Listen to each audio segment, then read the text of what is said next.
दोस्तों, अगर आपने एफडी कर रखी है तो ये वीडियो आपके लिए बहुत ज़रूरी है, क्योंकि आज हम उस गलती की बात करने वाले हैं जो ज़्यादातर लोग पैसों की ज़रूरत पड़ते ही कर बैठते हैं। जैसे ही कोई अचानक खर्च सामने आता है, चाहे वो इलाज का हो, बच्चों की फीस का हो, घर में कोई बड़ा काम हो या फिर बिजनेस से जुड़े कोई मजबूरी हो, सबसे पहले दिमाग में यही आता है कि चलो एफडी तुड़वा लेते हैं। दोस्तों, एफडी तुड़वाना आसान जरूर होता है, लेकिन यह आसान फैसला लंबे समय में आपके लिए बहुत नुकसान का सौदा बन जाता है। आज की इस वीडियो में मैं आपको डराने नहीं आया हूँ, बल्कि आपको एक ऐसा स्मार्ट तरीका बताने आया हूँ जिससे आपका पैसा भी आपको मिल जाएगा और आपकी एफडी भी सुरक्षित रहेगी। दोस्तों, सबसे पहले हमें यह समझना होगा कि एफडी आखिर होती क्या है। एफडी सिर्फ एक निवेश नहीं होता। एफडी आपकी डिसिप्लिन, आपकी सेविंग हैबिट और आपके फ्यूचर की सुरक्षा होती है।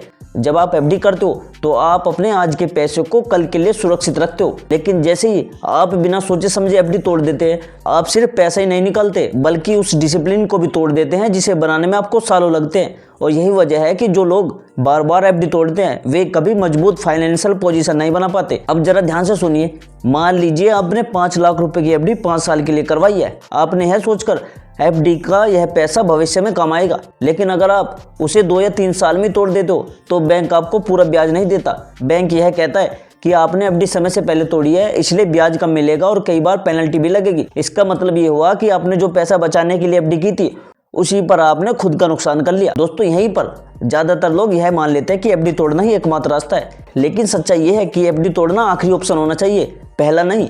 समझदार और फाइनेंशियल अवेयर लोग एफडी तोड़ते नहीं बल्कि एफडी पर लोन लेते हैं। जी हाँ दोस्तों, यही आज की वीडियो का सबसे इंपॉर्टेंट पॉइंट है।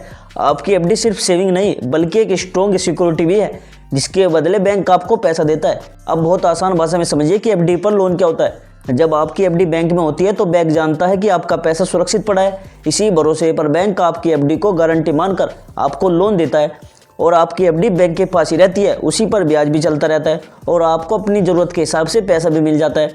यानी एक तरफ आपकी सेविंग भी सुरक्षित रह गई और दूसरी तरफ आपकी ज़रूरत भी पूरी हो गई। अब सवाल ये आता है कि एफडी पर कितना लोन मिल सकता है। देखो दोस्तों, आमतौर पर बैंक एफडी की राशि का 75% से लेकर 90% तक लोन दे देते हैं। अगर आपकी एफडी 5 लाख रुपए की है तो आपको लगभग 4 से 4.5 लाख रुपए तक का लोन मिल सकता है। और सबसे अच्छी बात यह है कि इस लोन के लिए आपको ज़्यादा कागजी काम नहीं करना पड़ता।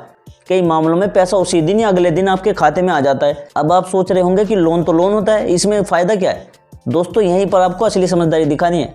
एफडी पर मिलने वाला लोन बहुत सस्ता होता है। इसका ब्याज पर्सनल लोन या क्रेडिट कार्ड के मुकाबले काफ़ी कम होता है। वजह साफ है कि बैंक के लिए इसमें रिस्क नहीं होता, क्योंकि आपकी एफडी पहले से उनके पास सुरक्षित रहती है, इसलिए बैंक आपको कम ब्याज पर लोन दे देता है। अब अगर हम एफडी तोड़ दें और एफडी पर लोन लेने की कंपैरिजन करें तो फ़र्क साफ नज़र आता है। एफडी तोड़ने पर आपको ब्याज कम हो जाता है, पेनल्टी लगती है और आपकी सेविंग टूट जाती है, और वहीं एफडी पर लोन लेने पर आपकी एफडी भी सुरक्षित रहती है, ब्याज भी मिलता रहता है और ज़रूरत का पैसा भी मिल जाता है। यही फ़र्क होता है जल्दबाजी में और समझदारी में। दोस्तों, यह बात मैं सिर्फ किताबी की थ्योरी के आधार पर नहीं कह रहा हूँ। मैंने अपनी लाइफ में, अपने अनुभव में देखा है कि जो लोग छोटी जानकारी के अभाव में एफडी तोड़ देते हैं वे बाद में पछताते हैं, और जो लोग एफडी पर लोन ले लेते हैं वे अपने फैसले से संतुष्ट रहते हैं। मेरा मकसद यही है कि मेरी ऑडियंस वही गलती ना करे जो आमतौर पर लोग करते हैं। दोस्तों, अब मैं आपको कुछ ऐसे बोनस टिप्स बताने वाला हूँ जो सिर्फ एफडी या लोन तक सीमित नहीं है, बल्कि आपकी पूरी फाइनेंशियल थिंकिंग को मजबूत बना देंगे। ये वही बातें हैं जो आमतौर पर बैंक या एजेंट नहीं बताते, लेकिन फाइनेंशियल स्मार्ट लोग इन्हीं को फॉलो करते हैं। सबसे पहला बोनस टिप्स यह है कि हर एफडी का पर्पज पहले से तय होना चाहिए।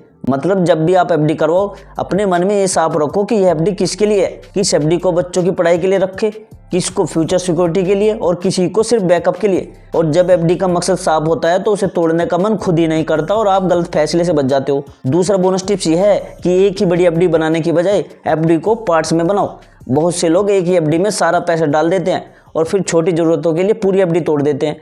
अगर आप 5 लाख रुपए की एफडी कर रहे हो तो उसे 1-1 लाख की 5 एफडी में बांट दो। इससे जरूरत पड़ने पर आप सिर्फ एक एफडी पर लोन ले सकते हो या एक एफडी तोड़ सकते हो। इससे पूरी सेविंग नहीं बिगड़ेगी। तीसरा बोनस टिप्स ये है कि एफडी पर लोन तभी लो जब आपको पूरा भरोसा हो कि आप उस समय पर चुका पाओगे। एफडी लोन सस्ता जरूर होता है, लेकिन लोन आखिर लोन ही होता है।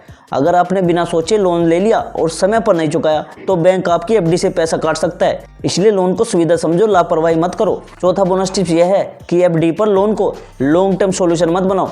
यह तरीका इमरजेंसी और शॉर्ट टर्म जरूरतों के लिए सबसे अच्छा है। अगर आपकी ज़रूरत लंबे समय की है, जैसे बिजनेस एक्सपेंशन या बड़े खर्च, तो उसके लिए अलग प्लानिंग करो। एफडी लोन को रोजमर्रा का सहारा बना लेना सही नहीं होता। 5 और बोनस टिप्स यह है कि एफडी और सेविंग अकाउंट को अलग नजरिए से देखिए। एफडी आपकी फ्यूचर सिक्योरिटी है, जबकि सेविंग अकाउंट आपकी डेली जरूरतों के लिए होता है। जो लोग दोनों को एक जैसा समझते हैं वही बार बार एफडी तोड़ते हैं और बाद में पछताते हैं फिर। अगला बोनस टिप्स यह है कि एफडी पर लोन लेने से पहले बैंक चार्ज और इंटरेस्ट कैलकुलेशन जरूर समझ लो। हर बैंक का तरीका थोड़ा अलग हो सकता है। कहीं ब्याज एफडी रेट एक से ज़्यादा होता है, कहीं प्रोसेसिंग चार्ज होते हैं। लोन लेने से पहले ये सब जान लेना समझदारी है, ताकि बाद में कोई सरप्राइज ना मिले। सातवां बोनस टिप यह है कि एफडी को टैक्स प्लानिंग से जोड़कर देखो। बहुत से लोग एफडी करते समय टैक्स के बारे में नहीं सोचते और बाद में टीडीएस कटने पर परेशान होते हैं। अगर आपकी इनकम टैक्स स्लैब में आती है तो एफडी के ब्याज पर टैक्स लगता है। सही प्लानिंग से आप एफडी और टैक्स दोनों को बेहतर तरीके से मैनेज कर सकते हो। इमरजेंसी फंड और एफडी को कभी भी मिक्स ना करो। इमरजेंसी फंड हमेशा एक ऐसा होना चाहिए जिसे आप बिना पेनल्टी और बिना लोन के तुरंत यूज कर सको। एफडी आपकी लास्ट लाइन ऑफ डिफेंस होनी चाहिए, फर्स्ट ऑप्शन नहीं होना चाहिए। एक बात और ध्यान रखो, पैसे को लेकर पैनिक मत करो, ये सबसे बड़ा दुश्मन है। पैनिक में लिया गया फाइनेंशियल डिसीजन लगभग हमेशा गलत ही होता है। सही जानकारी, थोड़ी प्लानिंग और शांत दिमाग आपके बड़े नुकसान से आपको बचा सकती है। और मैं हमेशा अपने दर्शकों से यही कहता हूँ कि पैसा कम या ज्यादा होना अलग बात है, लेकिन पैसों को समझना सबसे ज्यादा जरूरी है। तो दोस्तों, आज की इस वीडियो का निचोड़ बहुत साफ है। जब भी पैसे की जरूरत पड़ो तो सबसे पहले एफडी तोड़ने का ख्याल दिमाग से निकाल दो। एफडी पर लोन का ऑप्शन देखिए, समझिए और उसी के बाद फैसला लीजिए। यही स्मार्ट मनी मैनेजमेंट है, यही लॉन्ग टर्म फाइनेंशियल सक्सेस की पहचान है। अगर दोस्तों आपको यह वीडियो थोड़ी सी भी काम की लगी हो, अगर आपको आज एक नई सोच मिली हो, तो वीडियो को लाइक जरूर करना और चैनल को सब्सक्राइब करो और इसे अपने परिवार और दोस्तों के साथ भी शेयर करो, क्योंकि सही फाइनेंशियल जानकारी वही होती है जो सही समय पर मिले और सही फैसला लेने में आपकी हेल्प करे। और मैं मिलता हूं दोस्तों आपसे अगली वीडियो में एक नई जानकारी, एक नए टॉपिक के साथ। तब तक के लिए जय हिंद, जय भारत।